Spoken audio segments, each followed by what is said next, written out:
মাননীয় প্রধান নির্বাচন কমিশনার সহ এবং নির্বাচন কমিশনার আনোয়ার সাহেব ছিলেন।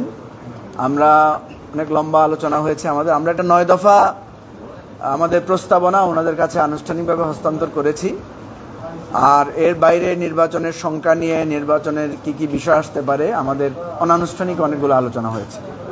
তো আমরা যে কয়েকটা বিষয় তুলে ধরেছি 9 দফার মধ্যে, তার মধ্যে কয়েকটা বিষয় বেশি প্রায়োরিটি পেয়েছে। একটা হচ্ছে যে আমরা মনে করছি যে আমাদের যে আইনশৃঙ্খলা পরিস্থিতি আছে, এই আইনশৃঙ্খলা পরিস্থিতিটা আমাদের আইনশৃঙ্খলার দায়িত্বে নিয়োজিত পুলিশ, আর্মি, তারপর আনসার যারা আছেন, আমাদের আশঙ্কা যে তারা সঠিকভাবে সেটা নিয়ন্ত্রণ করতে নাও পারতে পারেন।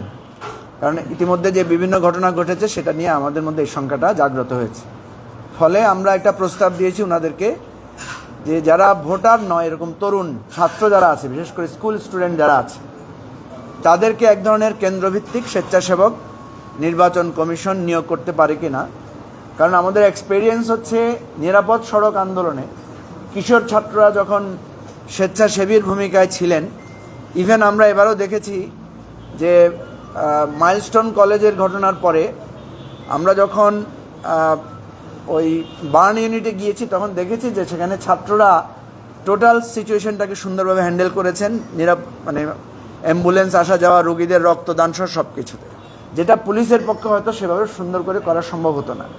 সেজন্য আমরা ওনাদেরকে অনুরোধ করেছি যে আপনারা পুলিশ আর্মির পাশাপাশি স্কুল ছাত্রদেরকে, যারা হয়তো ভোটার না বাট কিছুটা তারা সাইজে এবং বয়সে বোঝার আছে এবং যারা এই গণ অভ্যুত্থানের জেএনজি হিসাবেও ভূমিকা রেখেছে, তাদেরকে যদি আমরা মোটিভেট করতে পারি এবং তারা যদি ভোটারদের এবং প্রার্থীদেরকে এই বয়স থেকে আবেদন জানায় যে কোনো ধরনের সহিংসতা বা নির্বাচনী আচরণবিধি লঙ্ঘন করা যাবে না, তখন এই স্বেচ্ছাসেবকদের একটা বিরাট রোল হতে পারে আমাদের এই নির্বাচনী সহিংসতা রোধ করার জন্য।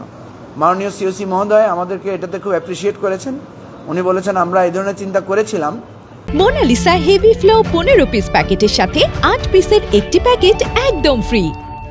কিন্তু আপনারা যেভাবে স্কুল ছাত্রদেরকে এঙ্গেজ করার কথা বলেছেন, এটা আমরা ভাবি নাই।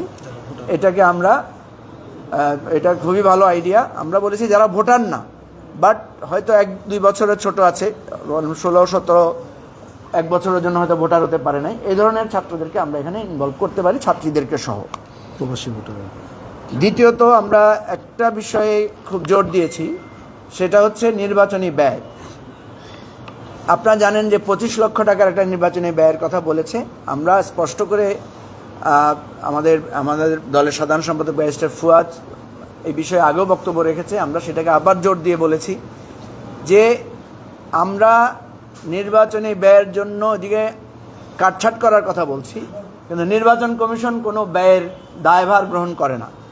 আমরা দেখেছি যে কয়েকটা খাতে প্রার্থীদের বেশি টাকা খরচ হয়। একটা হচ্ছে পোস্টার, একটা হচ্ছে সমাবেশ করা, আর একটা হচ্ছে নির্বাচনের দিন ভোটারদেরকে আনা নেওয়া করা। আমাদের প্রস্তাবটা ছিল এরকম যে পোস্টারকে নিষিদ্ধ করে নির্বাচন কমিশন নিজেই পোস্টার ছাপানোর দায়িত্ব নিতে পারে কিনা, যারা যারা প্রার্থী আছে সবার ছবি দিয়ে, মার্কা দিয়ে, যে এই পোস্টার ওনারা ছাপাবেন এবং গুরুত্বপূর্ণ কিছু কিছু জায়গায় ওনারা লাগাবেন। ব্যাপক হারে পোস্টারিং প্রতিযোগিতা, যত্রতত্র ব্যানার পরিবেশের জন্য ক্ষতি হবে না এবং এই আনহোলি কম্পিটিশনটা প্রার্থীদের অর্থনৈতিক ব্যয়ের জায়গায় কিছুটা হলেও তাদেরকে নিয়ন্ত্রিত রাখবে। 2 নম্বরে হচ্ছে জনসভা বিষয়টা। জনসভা করতে, বড় বড় মিছিল করতে আর্থিক ব্যয় হয়, সেটাকেও কম করা যায় কিনা, এবং এগুলো শুধু হ্যাজার্ডও তৈরি করে, থ্রেটও তৈরি করে, মারামারিও তৈরি করে।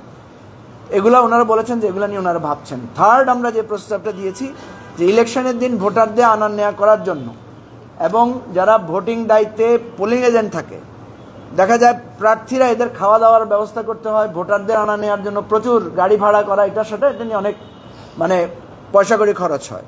তো আমরা বলেছি ইলেকশন কমিশন যদি এই দায়িত্বটা নেয় যে ভোটারদের আনা নেওয়ার জন্য shuttle service, free bus service, এবং বিশেষ করে যারা পোলিং এজেন্ট থাকবে তাদেরকে যদি ওনারা লাঞ্চ এবং নাস্তার দায়িত্বটা ওনারা নেন, তাহলে কিন্তু এই নির্বাচনের যারা দায়িত্বে প্রার্থী এবং যারা আছেন তারা কিন্তু আর বলতে পারবেন না যে আমাদের অনেক খরচ। তখন এই 25 লাখ টাকার মধ্যে এই খরচটা তখন ওনারা সিরিয়াসলি এটাকে মনিটর করতে পারবেন এবং তখন অনেক প্রার্থীদের আর মিথ্যা তথ্য দেওয়ার দরকার নাও হতে পারে। এবং বিশেষ করে যারা মধ্যবিত্ত শ্রেণীর প্রার্থী আছেন তারা কিন্তু সততার সাথে নির্বাচনটা করতে পারবেন এবং